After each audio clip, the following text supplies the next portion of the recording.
My YouTube channel Hindi शब्द सागर। आज high school के पाठ्यक्रम में संकलित एक महान कृष्ण भक्त कवि जिसे सूरदास के नाम से जाना जाता है, उनके कुछ पदों की आज हम व्याख्या करेंगे और उनका संक्षिप्त जीवन परिचय कराएंगे। हाई स्कूल के पाठ्यक्रम में किसी भी कवि के जीवन परिचय से भी संबंधित प्रश्न आते हैं और उनके काव्य से व्याख्या से संबंधित प्रश्न आते हैं। सूरदास भक्तिकालीन कृष्ण भक्ति शाखा के सर्वश्रेष्ठ कवि माने जाते हैं। उनके पदों से बहुत बार प्रश्न बोर्ड परीक्षा में पूछे गए हैं। उनके जीवन परिचय से भी संबंधित प्रश्न बार बार पूछे जाते हैं। इसलिए आज यह वीडियो आपके लिए बहुत महत्वपूर्ण है, क्योंकि एक ऐसे कृष्ण भक्ति शाखा से संबंधित है जिसके बारे में बहुत सारे हिंदी साहित्य के विद्वानों ने बहुत बड़ी बड़ी बातें कही हैं। आइए उन सब का हम आपको संक्षिप्त परिचय कराते हुए उनके कुछ पदों की यहाँ पर व्याख्या करते हैं। तो आइए शुरुआत करते हैं हाई स्कूल के पाठ्यक्रम में संकलित सूरदास के पदों की व्याख्या और उनके संक्षिप्त जीवन परिचय से। सूरदास का संक्षिप्त जीवन परिचय हम करा दें। सूरदास का जन्म स्थान विद्वानों में थोड़ा विवाद का प्रश्न है। उनके जन्म स्थान के संबंध में विद्वान एकमत नहीं हैं। अधिकांश विद्वान जिस मत से सहमत हैं वो ये है कि सूरदास का जन्म सन 1478 ईस्वी में रुनकता नामक ग्राम में हुआ था। रुनकता आगरा से मथुरा जाने वाली सड़क पर स्थित एक गांव है जहां पर उनका जन्म माना जाता है, परंतु कुछ विद्वान उनका जन्म स्थान दिल्ली के निकट सीही नामक ग्राम भी बताते हैं।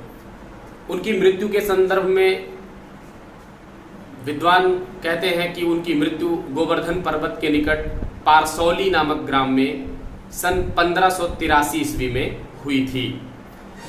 सूरदास कृष्ण भक्ति शाखा के सर्वश्रेष्ठ कवि हैं, निसंदेह इसमें सभी विद्वान इस बात को मानते हैं। वो वल्लभाचार्य जी के शिष्य थे, उनके गुरु थे वल्लभाचार्य जी। उनके पुत्र विट्ठलनाथ ने कृष्ण भक्ति शाखा से संबंधित वल्लभाचार्य जी के 4 शिष्यों को लेकर और विट्ठलनाथ के स्वयं के 4 शिष्यों को लेकर विट्ठलनाथ ने एक अष्टछाप नामक कृष्ण भक्त कवियों का संगठन बनाया था। उस अष्टछाप के 8 कवियों में सूरदास को सर्वश्रेष्ठ कवि माना जाता है। उनके बारे में और भी बातें आप जान लें। सूरदास के बारे में लोग कहते हैं, विद्वानों का एक मत नहीं है। कुछ लोग कहते हैं कि वो जन्म से अंधे थे और कुछ लोग कहते हैं कि वो जन्म से अंधे नहीं थे बल्कि बाद में अंधे हो गए होंगे। परंतु अगर आप देखें कि जिस प्रकार से सूरदास ने श्री कृष्ण की बाल लीलाओं का वर्णन किया है, श्रृंगार का वर्णन किया है, निश्चित रूप से एक जन्मांध कवि के लिए यह संभव प्रतीत नहीं होता है। बहरहाल अपने अपने तर्क से विद्वानों ने इस बात को सिद्ध किया है। कुछ उन्हें जन्म से अंधा मानते हैं और कुछ उन्हें बाद में अंधा हुआ स्वीकार करते हैं। आचार्य रामचंद्र शुक्ल ने तो यह भी कह दिया है कि वात्सल्य और श्रृंगार का जितना अधिक उद्घाटन सूर ने अपनी बंद आंखों से किया है उतना शायद ही किसी ने किया हो। आचार्य हजारी प्रसाद द्विवेदी उनके बारे में कोट करते हैं कि जब वो अपने वर्ण्य विषय का विवेचन करते हैं, वर्णन करते हैं, तो अलंकार शास्त्र उनके पीछे हाथ जोड़ करके चला आता है। उपमाओं की बाढ़ आ जाती है, रूपकों की वर्षा होने लगती है। कहने का तात्पर्य है कि अपने अपने तरीके से बहुत सारे विद्वानों ने सूरदास पर बहुत सारी बातें कही हैं। निसंदेह वो कृष्ण भक्त शाखा के कवियों में बहुत ही उच्च स्थान को प्राप्त कर गए हैं। हिंदी साहित्य को उन्होंने अपने रचनाओं से बहुत समृद्ध किया है। उनकी 25 रचनाएं मानी जाती हैं, परंतु उनमें 3 ही प्रामाणिक मानी गई हैं। उनकी तीनों रचनाओं का नाम आपको अवश्य याद रखना चाहिए। एक सूर सागर, दूसरा सूर सारावली, तीसरा साहित्य लहरी। ये 3 उनकी प्रामाणिक रचनाएं मानी जाती हैं। उनकी जो भक्ति भावना है वो सख्य भाव की भक्ति है। सख्य भाव की भक्ति का मतलब कि वो अपने आराध्य श्री कृष्ण से सखा भाव से उनकी भक्ति करते हैं, मित्र भाव से उनकी भक्ति करते हैं। गोस्वामी तुलसीदास की भक्ति के बारे में आपको मालूम होगा कि उनकी जो भक्ति भावना थी वो दास्य भाव की भक्ति थी। वो अपने को दास मानते थे और अपने आराध्य श्री राम को वो स्वामी मानते थे, लेकिन सूरदास अपने आराध्य श्री कृष्ण को अपना सखा मान करके उनकी भक्ति करते हैं। वात्सल्य रस के वो सम्राट माने जाते हैं। बाल मनोवृत्तियों का जितना सुंदर वर्णन सूरदास ने किया है उतना शायद किसी अन्य कवि ने नहीं किया है। आइए हम अब उनकी ये संक्षिप्त जीवन परिचय से आपको हमने उनका परिचय कराया। अब आइए उनके जो हाई स्कूल के पाठ्यक्रम में संकलित पद हैं उनकी हम व्याख्या करते हैं। उनका हाई स्कूल के पाठ्यक्रम में संकलित पहला पद है, चरण कमल बंदो हरिराई, जाकी कृपा पंगु गिरि लंघै, अंधे को सब कुछ दर्शाई, बहिरो सुने गूंगी पुनि बोले, रंग चले सिर छत्र धराई, सूरदास स्वामी करुणामय, बार बार बंदो तिहि पाई। सबसे पहले आप इसका संदर्भ लिखेंगे। संदर्भ के लिए आप प्रस्तुत पद हमारी पाठ्य पुस्तक हिंदी के काव्य खंड में संकलित सूरदास द्वारा रचित पद नामक शीर्षक पाठ से अवतरित है या लिया गया है या उद्धृत है, जो उनके काव्य ग्रंथ सूर सागर में संकलित है।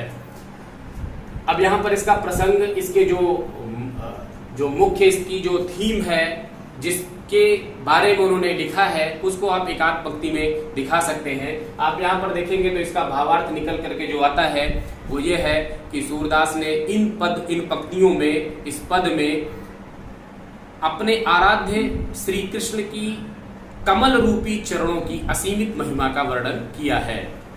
अब आइए आपको हम कुछ कठिन शब्दों का निवारण भी करा दें, उनके अर्थ समझ लें आप। चरण कमल अर्थात कमल रूपी चरण, राई मतलब राजा होता है, जाकी माने जिसकी, पंगु माने लंगड़ा, गिरी माने पर्वत, दर्शाई माने दिखाई देने लगना, गूंग मतलब जो बोल ना सकता हो, रंक मतलब अत्यधिक निर्धन व्यक्ति, छत्र मतलब मुकुट होता है जो राजा अपने सिर पर धारण करते हैं, करुणामय अर्थात दयावान, करुणामयी, बार बार यहाँ पर रिपीटिशन है, बंदों माने वंदना करना। अब यहाँ पर इसका आप व्याख्या देखें, भावार्थ देखें। सूरदास कहते हैं कि चरण कमल बंदो हरिराई। सूरदास अपने आराध्य श्री कृष्ण की भक्ति करते हुए कहते हैं कि मैं उन कमल रूपी चरणों की वंदना करना चाहता हूं, अर्थात अपने आराध्य के उन कमल रूपी चरणों की वंदना करना चाहता हूं, जाकी कृपा पंगु गिरि लंघै, जिसकी कृपा हो जाने पर पंगु अर्थात लंगड़ा व्यक्ति गिरि लंघै, गिरि अर्थात पर्वत, पर्वत को पार कर सकता है, पर्वत को पार कर जाता है। यानी मैं उन कमल रूपी चरणों की वंदना करना चाहता हूं, अपने आराध्य श्री कृष्ण के उन कमल रूपी चरणों की वंदना करना चाहता हूं, जिसकी कृपा हो जाने पर लंगड़ा व्यक्ति पर्वत को लांघ जाता है, अंधे को सब कुछ दर्शाई, अंधे व्यक्ति को सब कुछ दिखाई देने लगता है, बहिरो सुने, बहरा व्यक्ति सुनने लगता है, गूंग पुनि बोले, गूंगा व्यक्ति पुनः बोलने लगता है, रंग चले सिर छत्र धराई, और अत्यधिक निर्धन व्यक्ति भी अगर उनके कमल रूपी चरणों की कृपा हो जाए तो वो अपने सिर पर छत्र धारण करके चलने लगता है, अर्थात वो अत्यधिक निर्धन व्यक्ति राजा के समान सिर पर मुकुट धारण करके चलने लगता है। कहने का तात्पर्य कि अत्यधिक निर्धन व्यक्ति भी बहुत धनवान हो जाता है। तमाम सारे असंभव से लगने वाले कार्य भी अगर उनके कमल रूपी चरणों की कृपा हो जाए तो वो संभव दिखाई देने लगते हैं। कहने का तात्पर्य यहाँ पर यही है सूरदास के। सूरदास फिर आगे कहते हैं, सूरदास स्वामी करुणामय बार बार बंदो तिहि पाई। सूरदास कहते हैं कि मैं उस करुणामयी स्वामी के, उस दयावान स्वामी के बार बार बंदो तिहि पाई, मैं उन्हीं के कमल रूपी चरणों की बार बार वंदना करना चाहता हूँ। अब यहाँ पर आप इसका काव्यात्मक सौंदर्य भी दिखाएंगे। काव्यात्मक सौंदर्य में कम से कम 3-4 चीजें अवश्य दिखाई जानी चाहिए। इसकी भाषा क्या है, इसकी भाषा आप दिखा देंगे। ये ब्रज भाषा में है, सूरदास ब्रज भाषा के कवि हैं। इसमें आप साहित्यिक ब्रज भाषा लिख दीजिए। शैली इसकी अगर दिखना है तो यहाँ पर मुक्तक शैली है, ये कोई प्रबंध शैली नहीं है। रस, चूंकि इसमें भक्ति भावना है और अपने आराध्य की उन्होंने भक्ति किया है, यहाँ पर आपको रस में शांत रस दिखाना होगा। छंद, छंद ये पद है और वो भी एक गाया जाने वाला पद है, ये पद है। एक महान संगीतकार भी थे सूरदास जी, उनके बहुत सारे पदों को विभिन्न राग रागिनियों में गाया जा सकता है। और यहाँ पर अलंकार अगर आपको दिखाना है तो अगर एक अक्षर एक से अधिक बार आया है तो अनुप्रास अलंकार होता है, इसमें अनुप्रास अलंकार भी आपको मिल जाएगा। चरण कमल, यहाँ पर रूपक अलंकार है क्योंकि कमल को उनके चरणों पर पूरी तरह से भेद रहित आरोप कर दिया गया है, यहाँ पर रूपक अलंकार है। बार बार यहाँ पर पुनरुक्ति प्रकाश अलंकार है, अर्थात इसमें अलंकार आप अनुप्रास, पुनरुक्ति प्रकाश और रूपक इत्यादि दिखा सकते हैं। अब आइए दूसरे पद की हम व्याख्या करते हैं। दूसरा पद इनका, अविगत गति कछु कहत न आवे, जो गूंगे मीठे फल को रस अंतर्गत ही भावे, परम स्वाद सब ही सुनिरंतर अमित तोष उपजावे, मन बानी को अगम अगोचर सो जाने जो पावे, रूप रेख गुण जाति जुगत बिन निरालंब कित धावे, सब विधि अगम विचार हिताते सूर सगुन पद गावे। यहाँ पर सूरदास ने जो इस पद में आप संदर्भ वही आप दिखाएंगे, प्रसंग में आप दिखा सकते हैं कि इसमें निर्गुण निराकार ब्रह्म की भक्ति सूरदास नहीं करना चाहते हैं, क्योंकि वो सगुण लीला के पद गाते हैं, सगुण भक्ति करते हैं, तो उन्होंने उसके समर्थन में बहुत सटीक तर्क यहाँ पर दिए हैं कि क्यों मैं सगुण भक्ति करना चाहता हूँ। यहाँ पर आइए आप इसके कुछ कठिन शब्दों के अर्थ हैं जो वो समझ लीजिए। अभिगत, अभिगत यहाँ पर निर्गुण निराकार ब्रह्म को कहा गया है। गति अर्थात दशा, अंतर्गत अर्थात अंदर ही अंदर, रस यहाँ पर आनंद को कहेंगे। परम स्वाद अर्थात अत्यधिक स्वादिष्ट,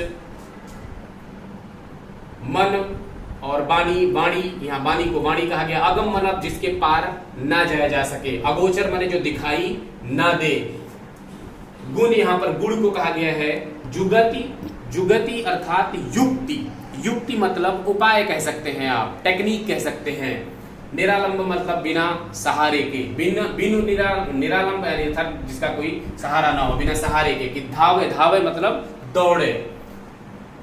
फिर यहाँ पर वही ताते माने इसलिए। और सगुण पद अर्थात सगुण लीला के पद। आइए इसकी व्याख्या करते हैं। सूरदास कहते हैं कि अभिगत गति कछु कहत न आवे। कृष्ण भक्त कवि सूरदास कहते हैं कि अभिगत गति अर्थात निर्गुण निराकार ब्रह्म की दशा के बारे में कछु कहत न आवे, कुछ कहते नहीं बनता है। यानी निर्गुण निराकार ब्रह्म की स्थिति, गति यानी दशा के बारे में कुछ कहते नहीं बनता है। जो गूंगे मीठे फल को रस अंतर्गत ही भावे। जैसे कोई गूंगा व्यक्ति किसी मीठे फल के रस को, आनंद को अंतर्गत ही भावे, अंदर ही अंदर अच्छा उसे जरूर लगता है, उसका अंदर ही अंदर जो रस है उसको प्राप्त करता है, परंतु चूंकि गूंगा व्यक्ति है, वाणी का अभाव है, उस वाणी के अभाव में उस मिठास का, उस आनंद का वो वर्णन नहीं कर पाता है। ठीक उसी प्रकार से जो निर्गुण निराकार ब्रह्म है उसकी स्थिति भी ठीक वैसे होती है, उसके बारे में भी कुछ कहते नहीं बनता है। अब ये परम स्वाद सबही सुनिरंतर अमित तोष उपजावे। मीठा फल निश्चित रूप से परम संतुष्टि, परम आनंद को प्राप्त कराता है मन में, परंतु चूंकि उसके उस रस को एक गूंगा व्यक्ति वाणी के अभाव में अंदर ही अंदर अनुभव करता है, महसूस करता है, लेकिन उसको वो व्यक्त नहीं कर सकता है, भले ही वो परम संतुष्टि उसे प्रदान करता है। ठीक वैसे ही आप जो निर्गुण निराकार ब्रह्म की स्थिति है वो भी यद्यपि परम संतुष्टि प्रदान करता है, परंतु उसके बारे में कुछ वर्णित नहीं किया जा सकता है। यहाँ है मन बानी को अगम अगोचर सो जाने जो पावे। वो मन से और वाणी से अगम है और अगोचर है, अर्थात ना तो मन से ही उसके पार जाया जा सकता है, ना ही वो वाणी से व्यक्त हो सकता है, और ना ही वो दिखाई देता है, अगोचर है, अर्थात वो दिखाई नहीं पड़ता है। इसलिए सो जाने जो पावे, जो उसे पा गया है, अर्थात जिसने उसको प्राप्त कर लिया है उस निर्गुण निराकार ब्रह्म को, वही उसके बारे में जान सकता है, बता सकता है।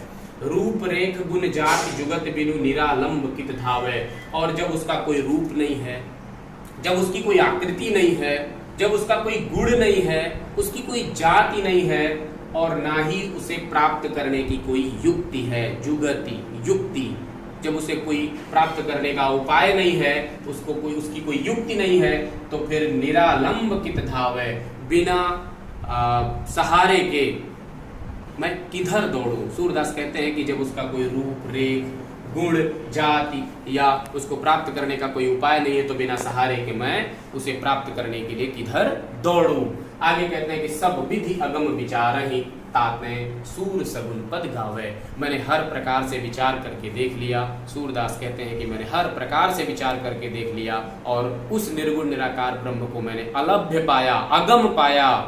इसलिए मैं, अब उस समर्थन में कहते हैं सगुण भक्ति के, कि इसलिए मैं सगुण लीला के पद गाता हूं। यहां पर भी आप भाषा वही ब्रज भाषा दिखाएंगे, शैली मुक्तक दिखाएंगे, रस वही आपका शांत रस रहेगा, छंद गेय पद रहेगा, और अलंकार यहाँ पर आप अनुप्रास अलंकार दिखा सकते हैं, और यहाँ पर दृष्टांत अलंकार भी आप दिखा सकते हैं।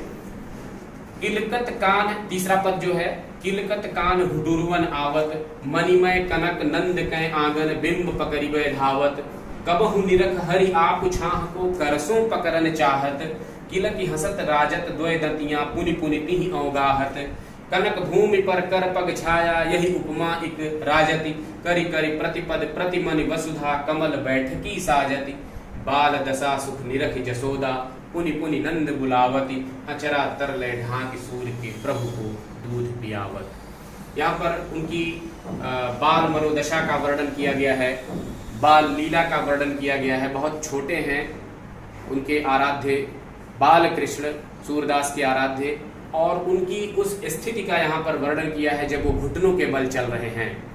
नंद बाबा के घर में रहते हैं, नंद बाबा का आंगन सोने का बना हुआ है, और उसमें जिस प्रकार की स्थिति बन रही है उनके घुटनों के बल चलने पर, उन सब का वर्णन यहाँ पर सूरदास ने किया है। आइए हम आपको उसके भावार्थ से परिचय कराते हैं। आप इसमें मीनिंग समझ लें। घुटुरवन मतलब घुटनों के बल, मणिमय अर्थात मणियों से युक्त, कनक माने होता है सोना, आंगन आप जानते हैं, बिंब मतलब होता है परछाई, और धावत माने दौड़ना, दौड़ते हैं, निरखी माने देख कर, आप छाह मतलब अपनी परछाई को, अपनी प्रतिबिंब को, कर सो, कर माने हाथ, राजत माने सुशोभित होना, द्वय माने दो, दंतियां माने वही दांत जो छोटे छोटे बच्चों के दो निकलते हैं पहले, अवगाहत माने पकड़ना चाहते हैं, कनक भूमि वही स्वर्ण भूमि, कर पग, कर माने हाथ होता है, पग माने पैर होता है। फिर यहाँ पर प्रतिपद प्रत्येक स्थान पर, प्रतिमणि अर्थात प्रत्येक मणि ने, वसुधा माने पृथ्वी होता है, कमल बैठकी माने कमल का आसन, बाल दशा माने वही बचपन की दशा, सुख माने यहाँ पर आनंद है, पुनि पुनि माने बार बार, अचरा माने आंचल, और ढांक माने ढक करके, छुपा करके। अब आप इसमें बहुत कठिन और कोई मीनिंग नहीं है, अब आप इसका भावार्थ देखें। सूरदास कहते हैं उन अपने आराध्य श्री बाल कृष्ण, अपने आराध्य बाल कृष्ण की उस बाल लीला का वर्णन करते हुए, उनके बचपन की स्थिति का वर्णन करते हुए, जब वो घुटनों के बल चलते हैं, संबोधित करते हुए यहाँ पर कहते हैं कि किलकत कान घुटुरवन आवत। सूरदास कहते हैं कि उनके जो आराध्य श्री कृष्ण हैं वो किलकारी मारते हुए घुटनों के बल आ रहे हैं।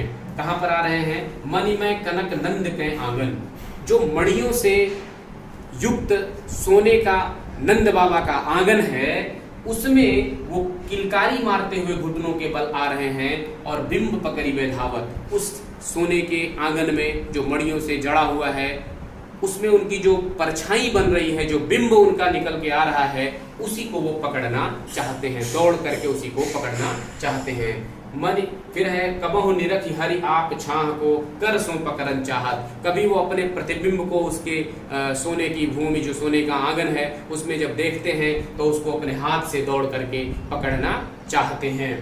सूरदास आगे कहते हैं कि किलकी हसत राजत द्वय दतियां पुनि पुनि तिहि अवगाहत। जब वो किलकारी मार करके हंसते हैं तो उनके जो दो दांत हैं, जो अभी दो ही दांत निकले हुए हैं आगे, वो बहुत ही सुंदर लगते हैं, बहुत ही सुशोभित होते हैं, और पुनि पुनि तिहि अवगाहत, और अपने प्रतिबिंब को देख करके बार बार उसी को पकड़ना चाहते हैं। कनक भूमि पर कर पग छाया। अब श्री कृष्ण वहां पर खेल रहे हैं उस सोने के आंगन में जो मणियों से युक्त है, और उसमें उनके हाथ और पैर सबकी एक छाया वहां पर बन रही है, प्रतिबिंब बन रहा है, तो उसको देख करके एक मन में अजीब सी उपमा आती है। उसको यहाँ पर सूरदास ने वर्णित किया है। कहते हैं कि कनक भूमि पर कर पग छाया, यानी उस सोने की भूमि पर जो नंद बाबा का आंगन है, उस सोने की भूमि पर, सोने के आंगन पर जो उनके हाथ और पैर की, अर्थात उनके जो आराध्य श्री कृष्ण है, उनके हाथ और पैर की जो छाया बन रही है, जो प्रतिबिंब बन रहा है, यही उपमा एक राजत, वो एक ऐसी उपमा मन में उत्पन्न कर रही है। कह रहे हैं कि करि करि प्रतिपद प्रतिमन वसुधा, ऐसे लगता है जैसे प्रत्येक स्थान पर, प्रत्येक मणि ने उस पृथ्वी में, यानी सोने के आंगन में कमल बैठकी साजती, उनके लिए कमल का आसन तैयार कर दिया हो, कमल के आसन की तरह सुशोभित हो रहा है। क्योंकि वो हाथ ऐसे करके चलते होंगे तो वो उसका प्रतिबिंब उल्टा बनता होगा और वो बिल्कुल कमल की सदृश दिखाई पड़ता है, जैसे लगता है कि उनके बैठने के लिए कमल का आसन उस पृथ्वी ने बना दिया हो। ऐसी मन में उपमा आती है, सूरदास कहते हैं। आगे है बाल दशा सुख निरखि जशोदा पुनि पुनि नंद गुलावर। इस बाल दशा को, इस बाल दशा का जो सुख है, जो माँ यशोदा को प्राप्त हो रहा है, उसका आनंद प्राप्त करते हुए वो बार बार नंद बाबा को, उस दृश्य को, उस आनंद को अनुभव करने के लिए, महसूस करने के लिए, दिखाने के लिए बार बार वो नंद बाबा को बुलाती हैं।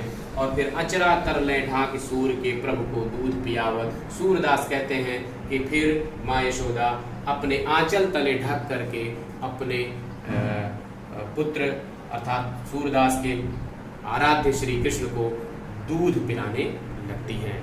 इस प्रकार आपको मैंने यहाँ पर 3 पदों की व्याख्या करके दिखा दिया है और आपको यह अनुभव हो रहा होगा कि अगर हम इस प्रकार से किसी भी पद की व्याख्या करते हैं जिसमें हम संदर्भ, प्रसंग और काव्यात्मक सौंदर्य भी दिखाते हैं, तो निश्चित रूप से आपको पूरे के पूरे अंक मिलेंगे। आप यहाँ पर भी भाषा वही दिखाएंगे, ब्रज भाषा, शैली वही मुक्तक दिखाएंगे। यहाँ पर रस के रूप में आप वात्सल्य रस दिखा सकते हैं, क्योंकि यहाँ पर वत्सलता का वर्णन किया गया है। श्री कृष्ण की बचपन की दशा को दिखा करके उसके आनंद का वर्णन किया गया है। यहाँ पर आप वात्सल्य रस दिखा सकते हैं और वात्सल्य रस के तो सूरदास सम्राट ही कहे गए हैं। आपको मैंने पहले बताया कि वात्सल्य रस के वो सम्राट हैं और यहाँ पर वात्सल्य रस आप दिखा सकते हैं। छंद वही गेय पद है और यहाँ पर आप अलंकार, अनुप्रास अलंकार, पुनरुक्ति, प्रकाश अलंकार इत्यादि दिखा सकते हैं। आप से मैं कहना चाहूँगा कि अगर आप हमारे इस चैनल हिंदी शब्द सागर पर अभी नए हैं तो हमारे इस चैनल को सब्सक्राइब कर लें। वीडियो पसंद आती है तो लाइक करें, बेल आइकन दबा दें ताकि अगली वीडियो जब मैं अपलोड करूं तो आपको इसकी नोटिफिकेशन प्राप्त हो जाए। मिलते हैं फिर अगली वीडियो में, तब तक के लिए धन्यवाद।